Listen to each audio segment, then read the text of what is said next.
It's now been 40 years since the release of Back to the Future, the film that made the DeLorean DMC-12 an icon of American engineering. But at the time of the movie's release in 1985, it had been nearly 3 years since the last DeLorean rolled off the assembly line. So why did this once exciting new auto manufacturer go under, and why was the company's life so short-lived? Before we learn about what led to the downfall of the Delorean Motor Company, let's learn a little bit about its founder, John DeLorean. After earning his master's degree from the Chrysler Institute, DeLorean began his engineering career at Packard in 1952. He quickly gained the attention of his new employer with improvements to their Ultramatic automatic transmission, giving it an improved torque converter and dual drive ranges. This new design was relaunched as the Twin Ultramatic. After 3 years at Packard, DeLorean was hired as assistant chief engineer for GM's Pontiac division and would eventually be promoted to division chief engineer in 1961. He went on to become known for his work on the Pontiac GTO and being the youngest division head that General Motors ever had. Even as the company's revenue declined in the late 1960s, their Pontiac division remained highly profitable under DeLorean. In 1969, he was promoted to general manager of Chevrolet, making him one of GM's most powerful executives. By the early 70s, John DeLorean had become a common name in pop culture. He went against the norm of businessmen at the time by keeping long sideburns and walking around in unbuttoned shirts. He invested much of his wealth into sports franchises and was often seen hanging out with celebrities in both the business and entertainment world. By 1971, DeLorean had completely turned around Chevrolet by increasing manufacturing efficiency and reducing assembly costs. Sales were up so much that his division alone was competing with the entire Ford Motor Company. In 1972, DeLorean was appointed as vice president of the whole General Motors line, and it seemed like his career there would only continue heading up. But behind the scenes, his nonconformability made him constantly clash with other executives, and they couldn't stand the idea of him one day becoming president. In 1973, he announced that he was leaving the company, stating, "I want to do things in the social area. I have to do them, and unfortunately the nature of our business just doesn't permit me to do as much as I wanted." He criticized the direction the company was going, saying, "There's no forward response at General Motors for what the public wants today. A car should make people's eyes light up when they step into the showroom. Rebates are merely a way of convincing customers to buy bland cars they're not interested in." After leaving GM, John DeLorean launched the Delorean Motor Company using $200 million from investors. The company's factory was built in Belfast, Northern Ireland, due to financial incentives from the country's development agency. Production of the DMC-12 began in 1980, using an engine built by Renault and a chassis from Lotus. After some production delays, the DMC-12 finally hit the market in 1981.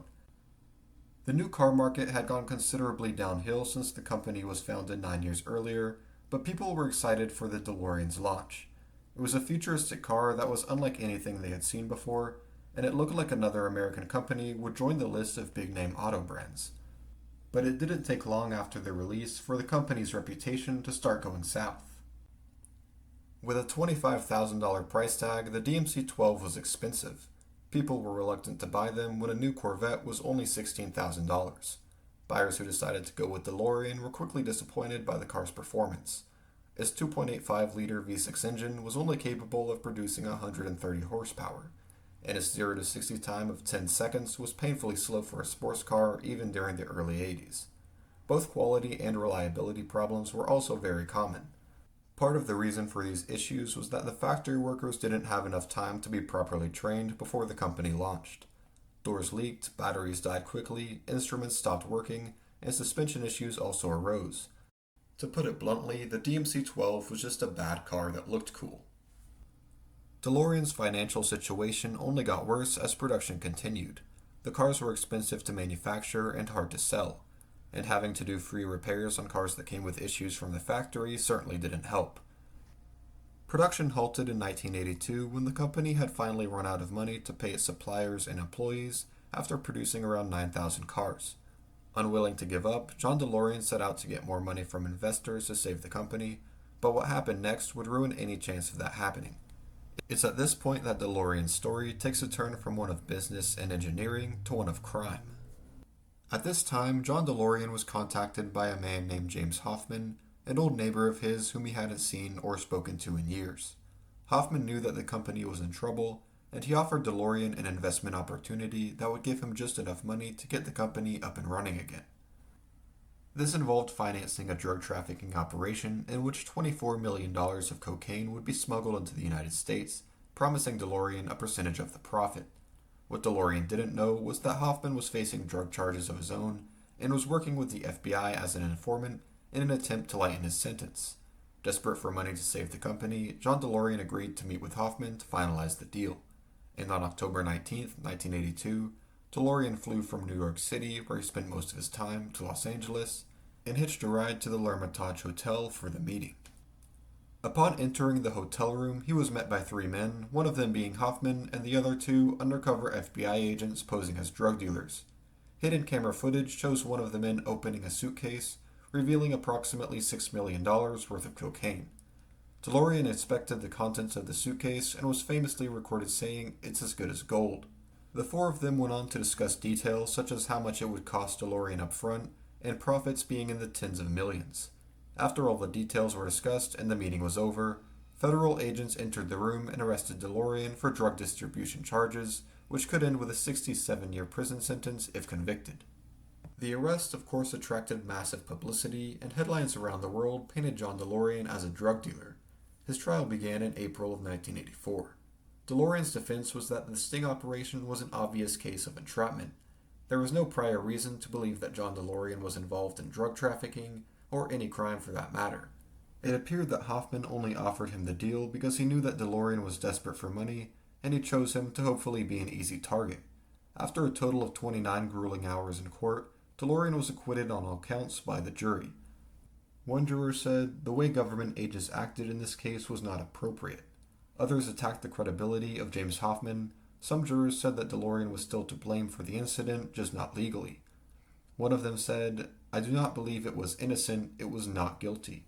Federal authorities acknowledged that they made a mistake by arresting DeLorean before he actually paid. John DeLorean's wife left him soon after the trial and stated in an interview years later that she believed he was a sociopath. He had beat the case, but as far as the public's opinion of him, that didn't matter. They knew what he had tried to do, and his reputation was ruined. He repeatedly tried to launch new automotive ventures and announced plans for a DeLorean 2 sports car, but failed to get any big investors after the trial, and had lost his own personal fortune to legal expenses. Today, it's estimated that there are around 6,500 DeLoreans left in existence, and odds are that the amount that are actually in good condition and still being driven is only a fraction of that. There is a company based in Texas that operates under the name Delorean Motor Company, with 3 locations across the country where they restore, repair, and maintain the few DeLoreans that are still on the road today, as well as occasionally selling used DMC-12s.